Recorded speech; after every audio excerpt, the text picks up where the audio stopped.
안녕하세요. 익명이라는 것은 참 많은 용기를 가지게 합니다. 제가 벌인 일로 인해서 나중에는 결국 저에게 다시 돌아오게 되더군요.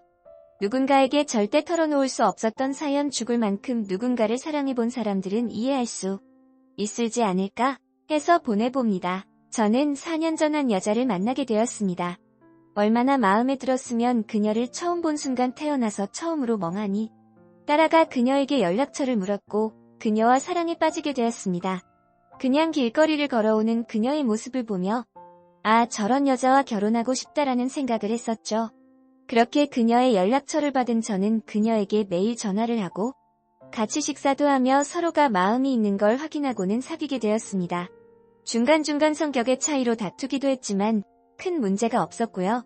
그렇게 연애가 익어갈 무렵 결혼 이야기가 나왔으며 양가 부모님께 인사를 드렸습니다. 그렇게 인사를 하게 되며 자연스럽게 처제를 알게 되었습니다. 그리고 우리는 자주 어울려서 놀기도 했으며 처제는 저에게 호감을 드러내며 언니 없을 때도 자주 연락이와 편하게 같이 밥도 먹고 했습니다.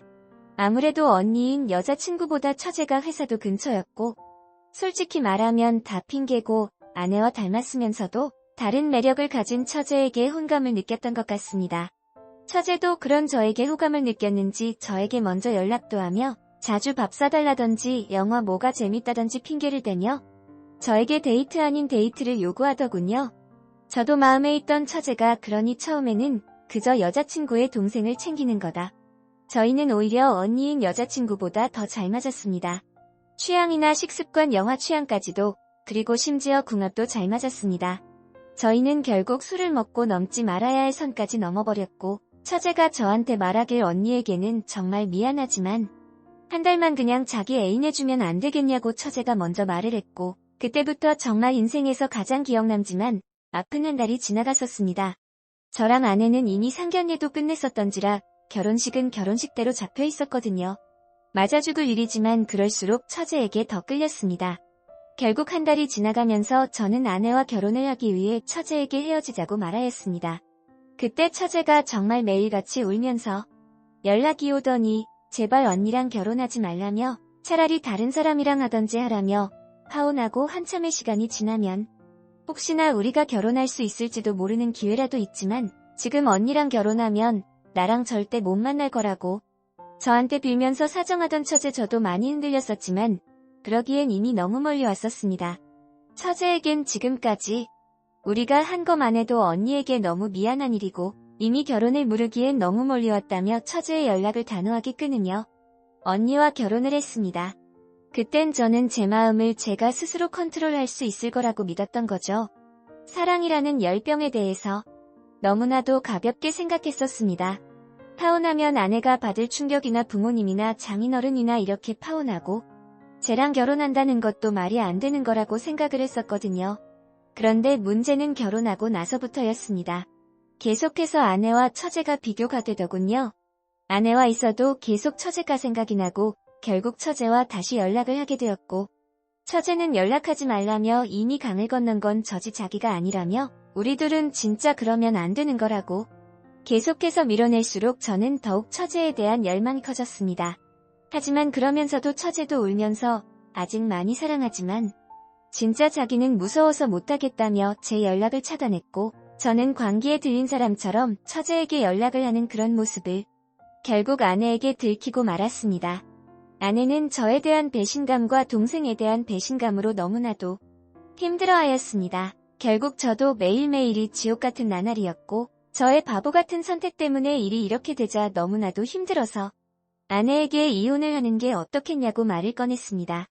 그런데 이런 사실을 알면서도 아내는 제발 이혼만은 하지 말자며 저를 잡더군요. 결국 아내는 처제와 매일같이 싸움을 했고 그 이후로 처제는 저에 대한 마음이 완전히 돌아섰는지 가정에 충실하라며 앞으로는 개인적인 연락은 자제하라고 하며 자기도 지금은 남자친구가 생겼다네요. 저는 그 말을 듣고 정신이 나간 남자처럼 서 있었습니다. 항상 절 기다릴 것 같았던 처제가 저를 잊었다는 말과 그녀가 혹시나 그 남자와 결혼하면 어쩌지라는 생각에 초조하다 못해 미칠 것 같은 마음만 들더군요. 처제가 저에게 마음을 정리한 것을 알게 된 아내는 처제를 용서했는지 둘이서는 잘 지내는 것 같아 보였습니다. 아내는 이제라도 자신만 바라보며 행복하게 살자며 이혼 이야기도 하지 말고 가족들에게도 알리지 말자네요. 저만 이제 마음을 잡으면 모든 게 다 해결된다면서요.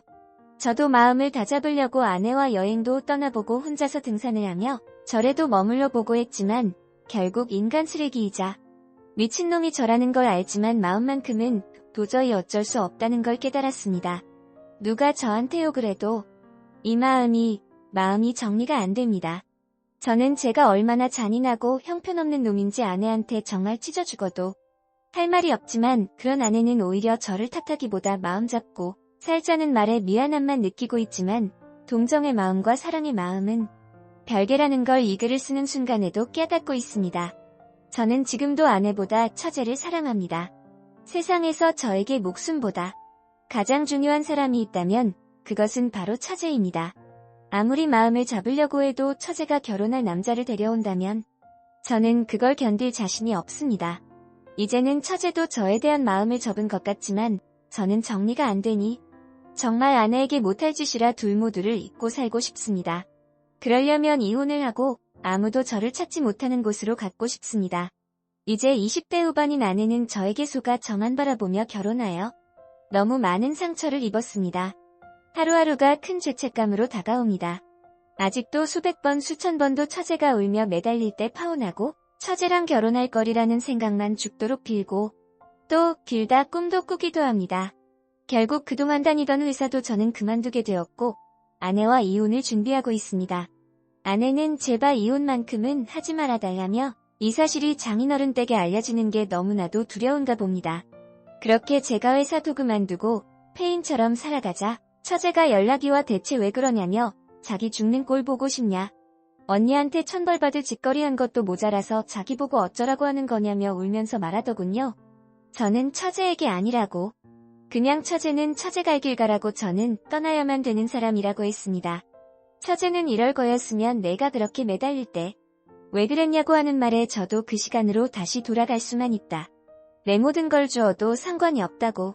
하지만 이미 모든 게 늦어버렸기에 더는 장인어른과 장모님 그리고 아내에게 죄를 지을 수 없다고 이 힘든 감정도 시간이 지나면 괜찮아질 테니까 나는 신경 쓰지 말라고 연락하지 말라고 했습니다. 그리고 아내에게 그냥 성격이 너무 안 맞아 이혼한다고 말해달라고. 절대 당신이 걱정하는 말은 안 하겠다며 당신에게 그렇게 큰 죄를 짓고 어떻게 당신과 사냐며 정말 미안하다고 무릎 꿇고 빌었습니다. 아내는 자기는 괜찮다는데 왜 그러냐고 하는 말에 잔인하게도 저는 난 당신을 사랑하지 않고 처제를 사랑하기 때문에 무엇을 해도 처제만 생각나고 처제가 남자를 데려오는 것도 보고 버틸 자신이 없다고 그러니깐 제발 더 상처 주기 싫으니 이혼하자고 했습니다. 그런 아내도 지쳤는지 저에게 사람도 아닌 놈이라며 욕을 하며 저보고 나가랬습니다. 지금은 본가에 돌아와 아무 말 없이 방 안에만 몇 주째 박혀 있습니다. 부모님도 제가 왜 이러는지 궁금하시겠지만 기다려주고만 계시네요. 저는 어떻게 해야 될까요? 제 자신이 너무 싫어집니다.